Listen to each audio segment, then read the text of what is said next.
So we are talking about the movie Zoombies. Now when I say Zoombies, I immediately think of incredibly fast zombies, but no, that'll be incorrect. This is a movie about zombie animals. Now the plot here is remarkably similar to that of kind of Jurassic Park or Jurassic World. Basically we have a zoo which is kind of just getting ready to open, and it's got all these kind of endangered sort of species there basically, and they start off there with kind of a few interns and just prepping to open.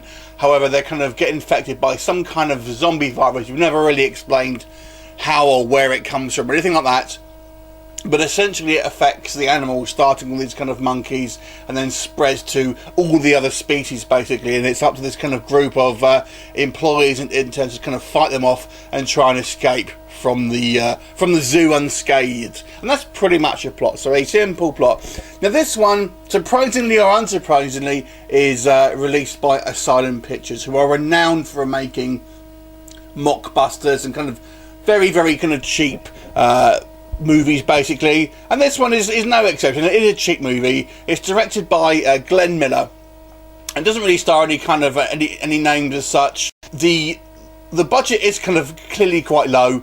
The effects here, I should probably expect, are mainly kind of CGI. There are kind of a few practical effects here.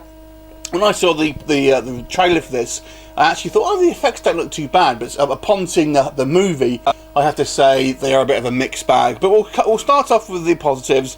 This is a fun B-movie. There's no sort of two ways around it. It is a fun B-movie. It's a fun premise, you know, with somewhat original ideas and kind of things that we haven't seen before. Maybe you can argue we've kind of seen it in the, you know, maybe some of the Resident Evil films, or there's the Zombievers.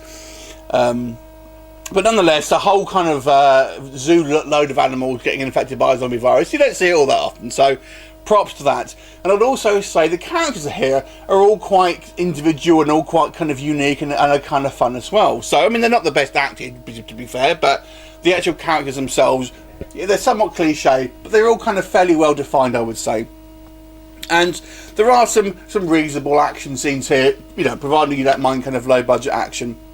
Now, like I said, the effects here aren't good. Some of the stuff is very, very cheap CGI, but they do use a lot of it. So I feel like I'm kind of having to defend some of the choices here, because there is a lot of kind of CGI on screen. It's not just the same creatures. We do see a variety of different kind of zombie animals on screen. Zombie monkeys, zombie lions, zombie koala bears, all sorts basically. So they're not just kind of reusing the same kind of like models over and over again. They are kind of animating all sorts of different sort of creatures basically. They do use some practical effects, especially in the case of this particular gorilla, who I guess you would say is kind of the main animal here. And again, it looks okay from a distance. When you get up close, it kind of looks clearly like a man in a somewhat cheap suit. Move on to the acting. Like I said, it is all kind of cheesy. The dialogue here is all very kind of like, you know, tongue-in-cheek, basically. If you want a believable film, you're not going to watch this film, let's be honest. But in all honesty, I actually think this film is quite a good fun time, providing you don't like lower budget kind of movies that are clearly kind of, you know, not the most complex of plots, shall we say, and have very, very kind of sort of cheap production values. And they do use a lot of kind of obviously cheaper things here. When for example, a car crashes, rather than sort of seeing the car crash, you'll literally just see a shot with someone kind of flying and kind of landing on the dirt and things like that. And so there's lots of kind of like ways that you look clearly kind of cheap that they've taken to kind of, you know, to cut costs and things like that, where you won't see certain things on camera and you kind of know what's going on here.